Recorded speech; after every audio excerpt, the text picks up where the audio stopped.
त्रिवेंद्र सिंह रावत बने Uttarakhand FCI chairman. क्या बदलेगा गरीबों के राशन सिस्टम का चेहरा? उत्तराखंड के पूर्व मुख्यमंत्री और वर्तमान हरिद्वार सांसद त्रिवेंद्र सिंह रावत को बड़ी जिम्मेदारी मिली है। भारत सरकार ने उन्हें भारतीय खाद्य निगम यानी एफसीआई उत्तराखंड का चेयरमैन नामित किया है। इस फैसले के कई राजनीतिक और प्रशासनिक मायने हैं।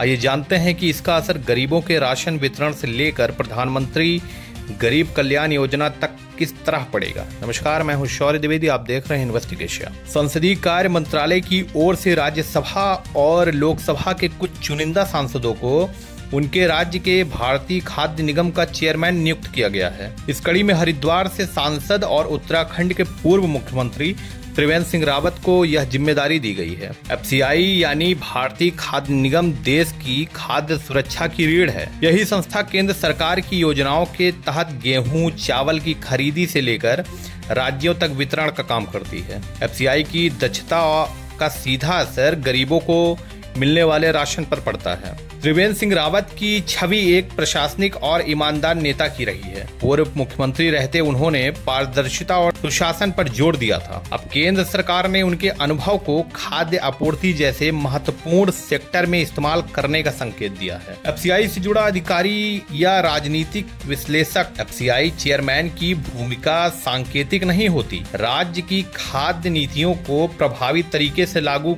कराने में चेयरमैन की भूमिका अहम होती है, खासकर तब जब केंद्र की गरीब कल्याण योजनाओं को जमीन पर उतारना हो। अब देखने वाली बात होगी कि त्रिवेंद्र सिंह रावत अपने अनुभव और नेतृत्व में उत्तराखंड में एफसीआई के सिस्टम में कितना सुधार ला पाते हैं। खासकर बिचौलियों की भूमिका, राशन वितरण की पारदर्शिता और लाभार्थियों की शिकायतों को लेकर एफसीआई की कमान एक अनुभवी नेता के हाथ में आना संकेत है कि भारत सरकार गरीबों को मिलने वाले राशन को लेकर अब भी सख्त रुख अपनाने जा रही है। क्या वाकई वितरण प्रणाली में बदलाव आएगा और क्या इससे जरूरतमंदों तक फायदा पहुंचेगा? यही सवाल अब उत्तराखंड की जनता पूछ रही है। ऐसे ही देश दुनिया की नई खबरों के लिए जुड़े रहिए हमारे साथ और देखते रहिए इन्वेस्टिगेशन। धन्यवाद।